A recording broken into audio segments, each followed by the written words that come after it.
So మీరు ఒక police officer తో కూడా మాట్లాడుతున్నట్టు కొన్ని వీడియోలు బయటకు వచ్చాయి. అసలు ఇప్పుడు జనాలకు కూడా కన్ఫ్యూజ్ స్టేటస్ అసలు ఏది నిజం, సో ఏది నిజం ఏది అబద్ధం అని ఒక చిన్న కన్ఫ్యూజ్ స్టేటస్ జనాలకు కూడా. అదేంటి అసలు? నేను మీకు చూపిస్తాను. చాలా మందికి ఇప్పటికి నేను చెప్తూ వచ్చాను.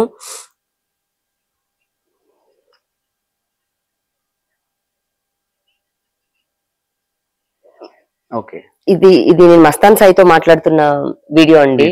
నేను పోలీస్ ఆఫీసర్ తో మాట్లాడలేదు. ఓకే, ఇది నేను మీకు పంపిస్తాను. నేను ఆఫీసర్ తో మాట్లాడుతున్న కాల్ ఎందుకంటే నన్ను అరెస్ట్ చేసి లోపలికి పంపించింది ఆయనే. అరెస్ట్ చేసే ముందు రోజు కూడా నేను చెప్పాను, సార్ ఇప్పుడు జరగబోతున్నది, ఎందుకంటే ఇప్పటివరకు నేను చెప్పలేదు బట్ చెప్తున్నాను. అరెస్ట్ చేసే ముందు రోజు రాత్రి, అమ్మ నీ దగ్గర పెన్ డ్రైవ్స్ ఉన్నాయి కదా అవి ఇచ్చాయి అన్నారు. ఎవరు అడిగారు? ఆఫీసర్. సో ఇదంతా డ్రగ్స్ గురించి ఇష్యూ కాదు కదా సార్, నేను గుంటూరులో కేసు పెట్టాను 376, దానికి సంబంధించిన ఎవిడెన్సెస్, నా ప్రాణం పోగొట్టుకుంటాను కానీ నేను ఇవ్వను పెన్ డ్రైవ్స్ అన్నాను. మరి ఇవ్వకపోతే ఇంకా నీ ఇష్టం చూసుకో అన్నారు. అదే రోజు రాత్రి నేను స్టేషన్ లో ఉన్నాను. మళ్ళీ పోలీసులు మా ఇంటికి పంపించి నా ల్యాప్టాప్ తో సహా, టీవీకి పెట్టిన పెన్ డ్రైవ్స్ తో సహా అన్ని తెప్పించారు. సార్ మీరు ఏదైతే వెతుకుతున్నారో అది ఇక్కడ లేదు, అది నేను ఇవ్వను అన్నాను. సరే అమ్మ నీ ఇష్టం అన్నారు.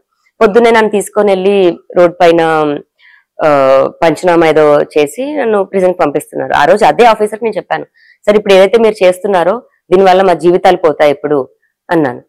సో నేను ప్రిజన్ నుంచి బయటకు వచ్చాక అదే ఆఫీసర్ నాకు సారీ చెప్పారు. సారీ చెప్పి ఇప్పుడు నువ్వు రాజతరుణ్ విడిపోవడానికి కారణం అయితే ప్రత్యక్షంగా పరోక్షంగా కారణం నేనే అని సారీ చెప్పిన తర్వాత ఆ ఆఫీసర్ వెళ్ళి రాజతరుణ్ని కలిశారు. కలిసిన తర్వాత నేను ఆఫీసర్ ని ఏం మాట్లాడారు చెప్పండి అన్నప్పుడు, నేను ఇప్పుడు పార్టీలో ఎక్కడో ఉన్నాను, నేను కలిసి చెప్తాను తర్వాత కలిసి చెప్తాను అన్నప్పుడు మాట్లాడుతున్న ఒక ఆడియో అది, నా రాజు ఏమన్నాడు అని తెలుసుకునే ఒక దాంట్లోని, అందులో వీడియో కాల్లో మస్తాన్ కూడా ఉన్నాడు. ఒకవేళ నేను ప్రైవేట్ గా మాట్లాడుకునే ఒక మనిషిని అయితే మస్తాన్ ఎందుకు వీడియో కాల్లో పెట్టుకుంటాను, అదొక్కటి ఇంకా మీరు గ్రహించాలి అంతే. అండ్ ఏ ఆఫీసర్ నాకు హెల్ప్ చేయలేదు, ఏ ఆఫీసర్ తో నేను ఎటువంటి అఫేరు పెట్టుకోలేదు, అది చాలా తప్పు. అతనికి కూడా పెళ్ళి అయి ఉంటుంది, ఫ్యామిలీ అయి ఉంటుంది.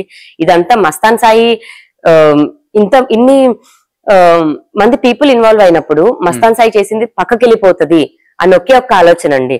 మస్తాన్ సాయి చేసింది అల్టిమేట్ గా చాలా పెద్ద క్రైమ్స్, అవి డిజిటల్ గా ఉన్న క్రైమ్స్. మేము చేసుకున్నవి ఎంతో కొంత ప్రూవ్ చేసుకోగలం, మస్తాన్ సాయి చేసింది ఎప్పటికీ ప్రూవ్ చేసుకోలేడు. సో ఇప్పుడు బయటకు వచ్చిన ఆడియోలు కానీ బయటకు వచ్చినటువంటి వీడియోలు కూడా అవన్నీ కట్టింగ్స్ అంటారు? అయితే ఖచ్చితంగా కట్టింగ్స్ అండి. ఇప్పుడు ప్రతి ఆడియో ఫుల్ ఆడియో వదలమనండి, ఈ మొదలు ఎండ్ అర్థమవుతుంది, ఎందుకు మాట్లాడాము అన్నది ఉంటుంది. ఒక చిన్న దగ్గర ఒక చిన్న బిట్ పెడితే వదిలేస్తే మస్తాన్ సాయి చేసిన తప్పు కాకుండా పోయిందా, ఎందుకు మాట్లాడుకున్నాను అన్నది నాకు తెలుస్తుంది, నన్ను అడిగితే తెలుస్తుంది. దాన్ని బహిరంగ యూట్యూబ్ లో వదిలేసేసి లావణ్య ఇది అని పెట్టేసేస్తే అది నన్ను మోరల్ గా దెబ్బతీయడానికి తప్ప దేనికి పనికిరాదు.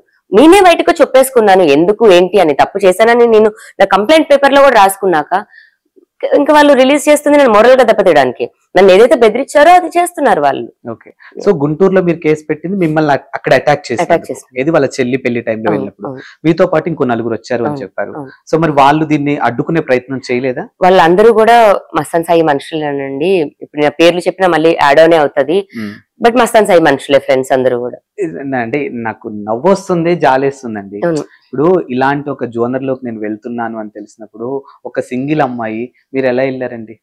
మస్తాన్ సాయితో అనుకూలంగా ఉంటే ఏదైనా సరే బాగుంటుంది. మస్తాన్ సాయిని ఎవరైనా క్వశ్చన్ చేస్తే తిరగబడితే ఆంటీ అయిపోతాను నేను. ఇప్పుడు కూడా అతను ప్రిజన్ నుంచి బయటకు వచ్చాక 2.0 ఉంటుంది అని చెప్పి నాకు వార్నింగ్స్ ఇప్పిస్తున్నాడు. ఎంత ఉన్నా సరే, ఏ ఆడియో రికార్డింగ్స్ అన్నా ఉండనివ్వండి, ఏదన్నా రానివ్వండి, ఏ వీడియోస్ అన్నా రానివ్వండి, ఏదున్నా నేను లీగల్ గా చూసుకుంటాను. అవి నన్ను మోరల్ గా దెబ్బతీయడానికి ఏది వచ్చినా సరే మస్తాన్ సాయి చేసింది తప్పు కాకుండా పోయిందా? ఓకే, లావణ్య చేసింది ఒప్పుకుందాం, లావణ్య మాట్లాడింది ఒప్పుకుందాం. మస్తాన్ సాయికి ముందు లావణ్య మాట్లాడింది తీసుకొచ్చి లావణ్య తప్పుడుది అని అనమనండి.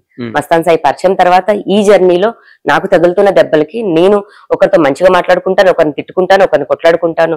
ఈ జరుగుతున్న ప్రాసెస్ లో లావణ్య తప్పుడుది అని తీసుకొచ్చి మాట్లాడినవి, లావణ్య క్యారెక్టర్ ఇది అని మాట్లాడతారా? రానివ్వండి, పర్లేదు. కానీ మస్తాన్ సాయి 2009 నుంచి ఏం చేస్తున్నాడు, ఇది కదా నేను పోరాడుతున్నది. అది నేను ఖచ్చితంగా కోర్టులో ప్రూవ్ చేసుకుంటాను.